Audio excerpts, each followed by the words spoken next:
Bonsoir à tous. Donc on va faire un petit tutoriel dans un premier temps pour créer le Market Analyzer. Donc c'est un outil d'analyse de marché.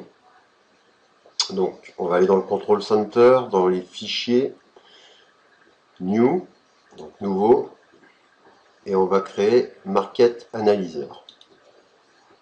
Donc voilà. Hop, ça j'en ai plus besoin. Voilà. Donc ça se décline comme ça. Alors on peut déjà commencer par faire un clic droit dessus. On va aller dans ajouter une liste. Donc ici, il nous affiche la liste qu'on veut ajouter. Donc si on met défaut, ça va mettre les produits que vous tradez au quotidien, que vous avez mis dans votre liste. Donc pour ceux qui ne connaissent pas et qui voudraient rajouter des produits supplémentaires qui souhaitent trader, donc vous allez dans Instrument Manager. Ici, vous avez toute une liste de produits que vous pouvez trader en fonction de votre courtier. Donc, il vous suffit, par exemple, si vous voulez ajouter quelque chose, de cliquer dessus et d'appuyer ici pour l'ajouter à la liste. Pour le retirer, c'est exactement la même chose. Donc là, j'ai ajouté ça. Hop, j'enlève. Et donc, quand vous changez de date, et ben en fait, par exemple, là, on est au 06. Quand on arrive à une autre date, ici, en fait, vous sélectionnez la date et vous l'insérez. Vous retirez le fichier le contrat expiré. Voilà, donc on repasse à le Market Analyzer. Alors, ensuite, on va le paramétrer pour qu'il soit pratique, parce que là, bon, il ne sert pas à grand chose. Toutes ces informations-là, on les a ailleurs, sur les charts, sur le dôme. Donc, je refais un clic droit et je vais dans cette ligne-là, colonne. Je ne sais pas comment on dit exactement en anglais. Je parle pas très bien anglais. Alors, donc, moi, pour ma part, alors, ah mince, je n'ai pas fait comme il faut là.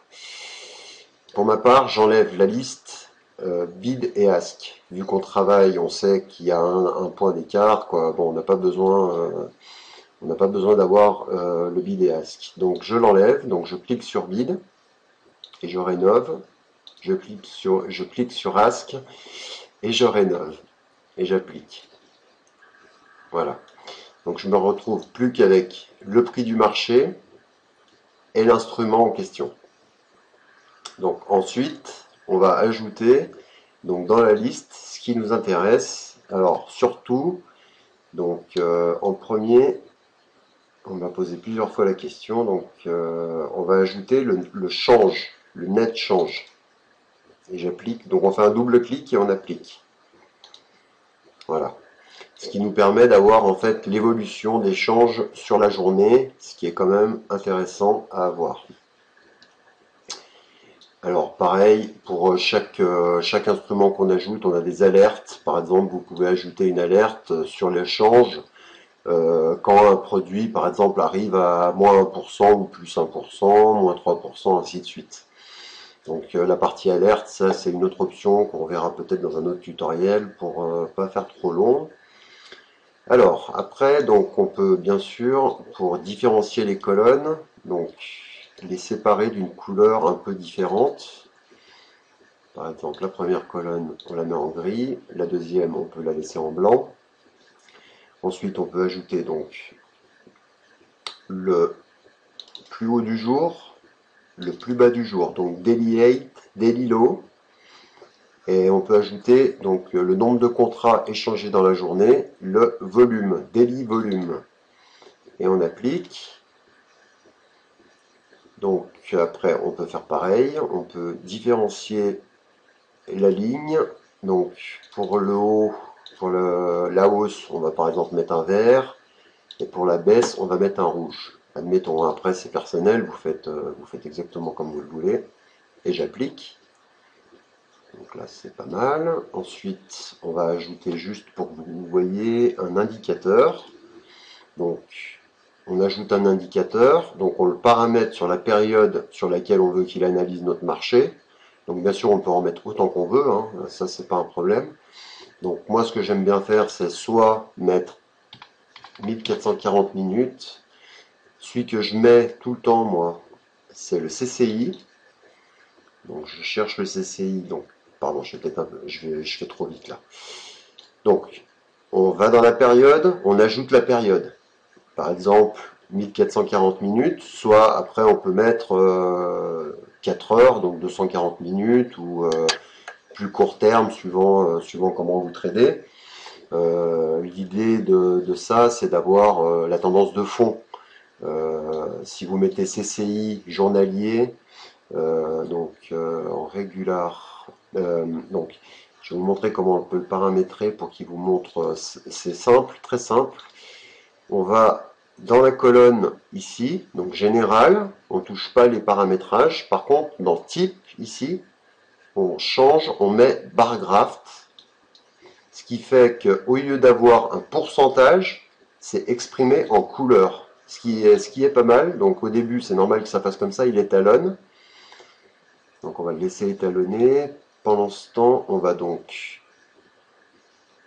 Ah, mais j'ai pas mis CCI. Alors, on va dans la partie indicateur et on choisit CCI. Après, ça peut être n'importe quel indicateur, bien sûr. Moi, c'est pour mon exemple, le CCI. Voilà. Après, le paramétrage de la période, donc 14, c'est plutôt bien. Et on applique. Voilà, donc là, il étalonne. Je vais faire OK pour vous montrer. Donc, par exemple, on a le dollar australien ici. Donc, dans la journée, le plus haut, il était à 0,224. Le plus bas, 0,125. Là, maintenant, on est à 20 quelque chose, quoi, 22 points, on va dire, à peu près, du plus bas. Donc, alors qu'on on est quand même à 70 points du plus haut. Donc, la tendance sur la journée a été assez baissière. On le voit ici, moins 0,64. On va en prendre un qui a fait donc l'or, par exemple. Donc il est dans une tendance neutre, car il n'a quasiment aucune force sur le CCI. Mais par exemple, si on prend le Dow Jones, eh ben, on voit qu'il y a une belle évolution du CCI haussier. Donc on a un CCI très haussier. Donc c'est pas pour prendre sa position, mais quand on ouvre sa plateforme le matin, donc par exemple on a ça là dans le coin, donc on peut aussi également depuis ici ouvrir des charts, ça c'est pas mal. Donc je vais le faire sur le Dow Jones par exemple. On va aller dans Send To ici, et on va créer une charte, tout simplement. Et l'idéal, quoi l'idéal? C'est que mes choix, hein, c'est pas les vôtres. On peut créer un poste de travail pour se rendre compte justement de ce que je vous dis. On met ça comme ça. Voilà, par exemple. Ici, on va aller le mettre en journalier. Donc voilà, donc là on voit donc la charte à la charger, donc ça nous permet d'avoir un premier bureau. Ce qu'on va faire déjà, donc première chose à faire après avoir créé votre market analyzer, vous faites un clic droit sur le market et vous allez dans template, vous lui donnez un nom, donc save A. Et par exemple, si on est sur les contrats d'expiration 0613, et ben vous l'appelez 0613. Bon, là, je ne vais pas l'appeler comme ça, parce que sinon, ça va manier le sujet fait avant. Donc, je vais l'appeler 0606, par exemple. Tac, voilà. Donc, voilà, j'espère que cette vidéo vous aura plu. N'hésitez pas à dire que vous l'avez aimé si c'est le cas. Sinon, n'hésitez pas aussi à venir nous voir sur le site. Donc tradelivefuture.com ou sur le Facebook ou sur notre page Twitter. Et puis on se fera un plaisir de discuter avec vous. Sinon, voilà pour la première partie. Et puis on les assemblera à la fin pour vous faire une seule et unique partie de comment créer un bureau complet. Salut à tous, bon trade.